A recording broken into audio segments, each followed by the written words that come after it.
श्री गुरुचरित्र अध्याय 52. श्री गणेशाय नमः. श्री सरस्वते नमः. श्री कुलदेवताय नमः. श्री गुरुभ्यो नमः. शिष्य नामधारक सिद्धमुनींना विनंती करिता झाला. श्री गुरु शैलयात्रेसाठी निघाले, त्याविषयी कृपया सविस्तर सांगावे. तेव्हा सिद्धमुनी म्हणाले, हे शिष्योत्तमा, सद्गुरूंच्या महात्म्याचे वर्णन ते काय करावे. चरित्र कथनावरती घेण्याची वेळ समीप आली तरी श्री गुरूंविषयीच्या प्रेमाचा ओघ वाहतोच आहे. श्री गुरु श्री पर्वतावर जात असल्याचे वृत्त ग्रामस्थांपर्यंत लगेचच पोहोचले. सर्वजण धावत मठाकडे निघाले. स्त्री पुरुषांनी, हे स्वामी, आम्हाला सोडून श्री पर्वतावर का जात आहात? आपण अवतार समाप्त करीत आहात असे भय मनास वाटत आहे. आपण अव्यक्त असूनही आमच्यासाठी येथे प्रत्यक्ष आहात. तुमच्या चरणांचे दर्शन घडता आमची पापे दूर होत असत. आता आम्ही काय करावे? असे म्हणून ते श्री गुरु चरणांवर लोटांगण घालते झाले. यापुढे आमचे कसे होणार? आपल्या चरण नौकेत बसून आम्ही भवसागर तरून जात आहोत. मग आता कसे व्हावे? तुम्ही भक्तांसाठी कामधेनू आहात. आपण आमच्या सर्व कामना पुरवल्या. आता यापुढे आम्ही काय करावे? आपल्यामुळे हे गाणगापूर आम्हाला साक्षात वैकुंठ वाटत होते. मात्र आपल्याशिवाय ते दिव्याशिवाय मंदिर असावे असे झाले आहे. जसे आईशिवाय बालक, देवाशिवाय देवालय, जलाशयाविना कमळ, तसे तुमच्याशिवाय आम्ही आहोत. आमचे माता पिता, सकळ गणगोत, इष्टमित्र आणि कुलदैवत सर्व काही तुम्हीच आहात. याच आधारावर आम्ही जगत आहोत. आपल्या लेकरांना दूर लुटून आपण कसे जाऊ शकता? सर्वांच्या डोळ्यातून अश्रुधारा वाहत होत्या. तेव्हा श्री गुरूंनी स्मित हास्य करून त्यांना आश्वासन दिले आणि चिंता करू नये असे सांगितले. श्री गुरु म्हणाले, आम्ही याच गावात राहू. अमरजा संगमात नित्य स्नान करू. मठात गुप्तपणे वास्तव्य करू. राज्यावर म्लेच्छांचे आक्रमण झाले आहे. आमची सर्व दूर पसरलेली कीर्ती ऐकून ते येथे वारंवार येत राहतील. त्यामुळे तुम्हाला सर्वांना त्रास होईल. म्हणून आम्ही येथे गुप्तपणे वास्तव्य करू. ज्यांची दृढ भक्ती असेल त्यांना मी इथे प्रत्यक्ष दिसेन. लौकिक अर्थाने आम्ही श्रीशैल यात्रेत जात असलो तरी आपण कुणीही चिंता करू नये असे त्यांनी सर्वांना सांगितले. मठामध्ये असलेल्या आमच्या पादुका सर्वांच्या कामना पुरवतील. येथे असलेला अश्वत्थ वृक्ष देखील आपण सर्वांसाठी कल्पवृक्षच आहे. तो देखील सर्वांच्या इच्छा पूर्ण करेल. याविषयी मनात शंका धरू नये. सर्वांचे मनोरथ पूर्ण होईल हे आमचे सत्यवचन मानावे. संगमावर स्नान करून अश्वत्थ नारायणाची पूजा करावी. त्यानंतर पादुकांचे पूजन केल्याने तुमच्या मनोकामना पूर्ण होतील. येथे विघ्नहर्ता विनायक वरदायक स्वरूपात स्थापित आहे. तसेच तुम्हाला सुखकारक अशी अनेक तीर्थेही आहेत. पादुकांची पूजा आणि त्रिकाळ आरती करणे देखील पुरेसे ठरेल. हे आमचे वचन यथार्थ आहे असे श्री गुरु येथील ब्राह्मणांना सांगते झाले. आम्ही नित्य मठातच आहोत हे कायमस्वरूपी लक्षात ठेवा असे सर्वांकरिता ठाम विधान करून श्री गुरु तिथून त्वरित निघाले. त्यांच्या मागोमाग जे कोणी धावत गेले त्यांचे समाधान करून श्री गुरु शिष्यांसह जलद गतीने तिथून निघून गेले. मात्र भक्तगण जेव्हा मठात परतले तेव्हा त्यांना श्री गुरु मठात निजासाने बसलेले आहेत असे दृश्य दिसले आणि तितक्यात ते गुप्तही झाले. हे पाहून सर्वजण चकित झाले. आम्ही श्री गुरूंना निरोप देऊन आलो, परंतु ते पुन्हाही ते साक्षात दर्शन देते झाले. श्री गुरु सर्वव्यापी आहेत. त्रयमूर्ती अवतार आहेत. ते चराचरात सामावलेले असून भक्तांकरिता विविध रूपे धारण करतात. आपल्या अस्तित्वाचा दाखला देऊन श्री गुरु त्या दिवशी श्रीशैल येथे जाऊन पाताळगंगेपाशी राहिले. त्यांनी सोबतच्या शिष्यांना मल्लिकार्जुन येथे लगेचच जाऊन तातडीने फुलांचे आसन तयार करावे असे सांगितले.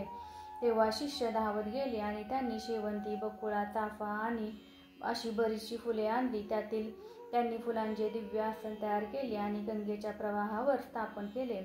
श्री गुरु त्यावर आनंदाने आसनस्थ झाले. बहुधान्य नामक वर्ष, माघ मास, कृष्ण प्रतिपदा, बृहस्पती सिंह राशीस आणि सूर्य उत्तरेस होता.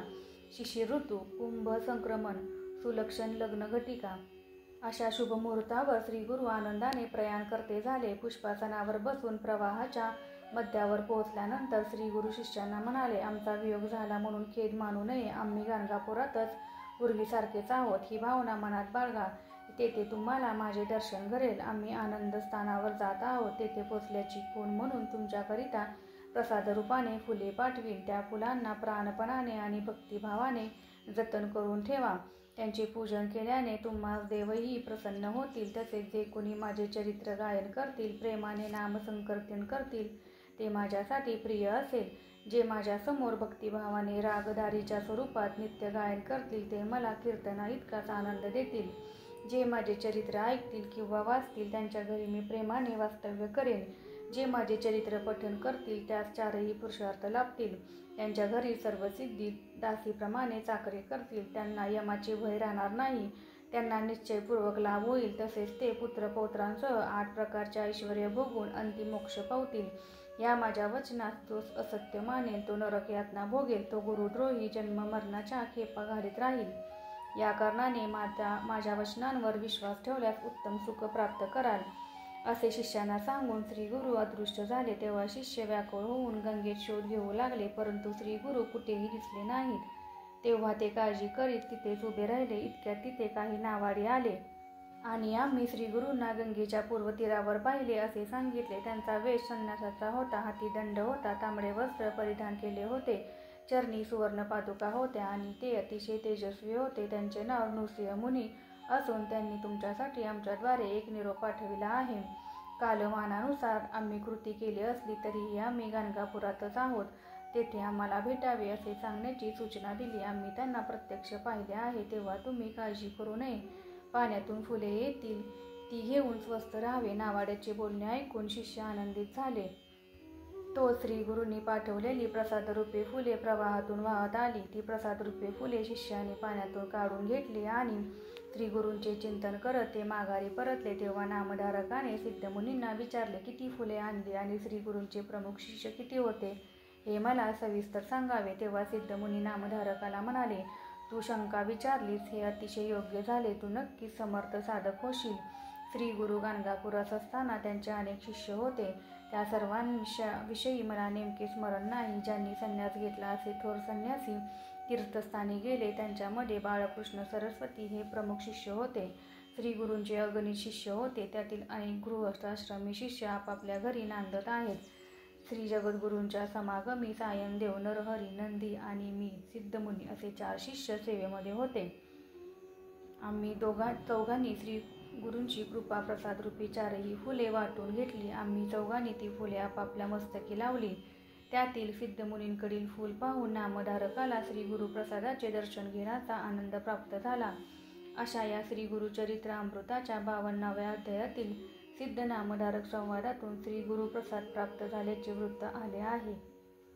अशा रीतीने श्री गुरुचरित्रामृत ग्रंथामधील परमकल्पतरू कथांमधील श्री नृसिंह सरस्वती उपाख्यानाच्या अनुषंगाने सिद्ध व नामधारक संवादामधून घडणारा श्री गुरुप्रसाद प्राप्तीचे वर्णन करणारा हा 52वा अध्याय पूर्ण झाला. हा अध्याय श्री गुरु दत्तात्रयांचरणी अर्पण करीत आहे. श्री गुरुदेव दत्त.